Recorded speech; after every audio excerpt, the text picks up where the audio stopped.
بسم الله الحمد لله و الصلاة و السلام علی رسول الله. در روزه یکی از شرطاش این است که فرضهای روزه نیت داشتن است. نیت چی هست؟ اصل همین نیت با چی طور نیت کند و نیت چی قدرش فرض است. النیت هی العقد بالقلب. نیت همین عقد با قلب است که بدیرش انسان همین خیل قصد داشته باشد که اون روزه میگیرد همون است. مثلا که قصد داشته باید که من روزه میگیرم به خاطر الله تبارک و تعالی، مثلا روزه فلانی فلانی فلانی، چی روزه رمضان باشد، چی نفل باشد، چی دیگر چیزها باشد. اینجا نیت کردن از کدام وقت شروع می شود؟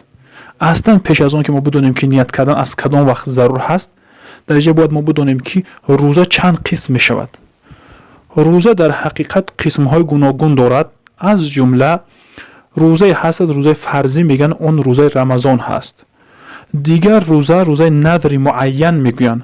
روزه نذری معین هم را میگوید که مثلا یک کس بگوید که من روزه میگیرم روز پنجشنبه یا اینکه روز دوشنبه را نذری معین میگیره، روزش معین میکند. دیم روزه نذری مطلق را میگن که مثلا میگه که من به خاطر الله مثلا که روزه میگیرم 5 روز یا اینکه یک ماه، همین خیلی میگن که معین نمیکند. سیمش نظری مطلق بود. یکم روزه فرض رمضان، دوم نظری معین، سوم نظری مطلق، چهارم قضای رمضان. پنجم قضایی که واجب شده است با فاسد ساختن نفل. وقتی که انسان نفل که فاسد میکنه که روزه نفل میگیرد، وقتی که اون که میخورد بود نکرده، روزه را پر نکرده که میخوره نفلشه، با اون قضا داشتنش فرض میشود. ششم روزه کفاراتش میگن.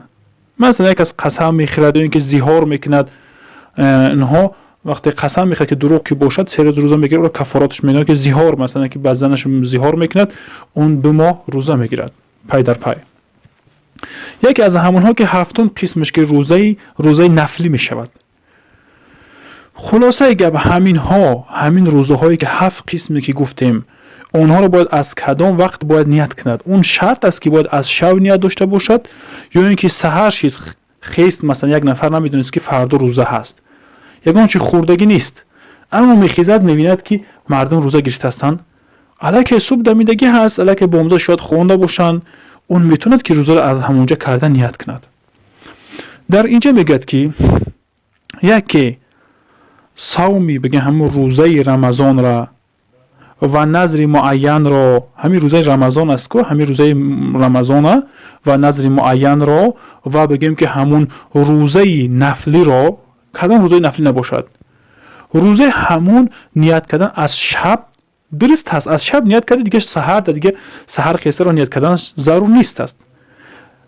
از شب نیت کردن درست هست، اما که شب که نیت کرد در روز هم که اگر که صبح دمید بعد نیت کردم درست هست. پیش از زوال اگر که دریا کرد و پیش از زوال که مثلا که در کرد همونه میشود که نیت کند.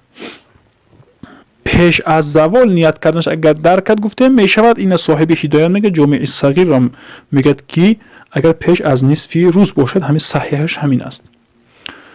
اما روزه قضای رمضان را و نظر مطلق را و کفارت ها، یا که روزه قضای مثلا که روزه نفلی را که فاسد کرده بود، همین چیزها را درست نیست است که نیت کنه در روز، مگر باید از شب نیت باید داشته باشد.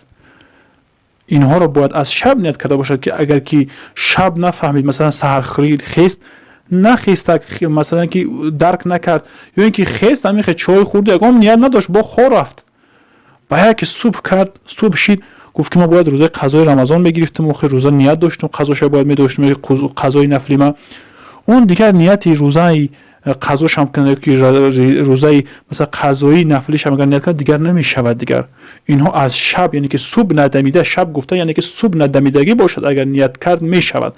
اگر که نیت نکرد دیگر اون بعد صبح دمیدن دیگر نیتی اون درست نمیشود. اما رمضان چه خیلی گفتیم میشود که از شب هم نیت کرد، میشود که صبح هم که دمید بعد نیتش کرد میشود، یعنی که هیچ خوردگی نباشد، مثلا بعد صبح دمیدن وقتی که خوردگی اون نیت کردن او درست نمیشه، دیگر روزش نمیشود اصلا. دیگر که هست روزه نفل. وقتی که انسان روزه می‌دارد، اون وقتی که بگیم که روزه‌ش که می‌خورد روزه نفلی را، اون چه خیلی قضا می‌دارد، چون که از الله پاک میگه که ولا تبطلوا اعمالکم، شما با عمل خیر که شروع کردید شما اون باطل نسازید. و دیگر که هست انسان نفل گیرنده، اون صاحب نفس خودش، امیر نفس خودش هست. مثلا پیش از آن که در یک کار خیر که شروع کند باید فکر کنه، وقتی که شروع کرد واجب بشه برای همون پورا ساختنش. با آیت قرآن میگه چی؟ ولا تبطلوا اعمالکم. وقتی کار خیر انسانی که شروع کرد اون را چی نکند؟ کنده نکند و باطل نسازد.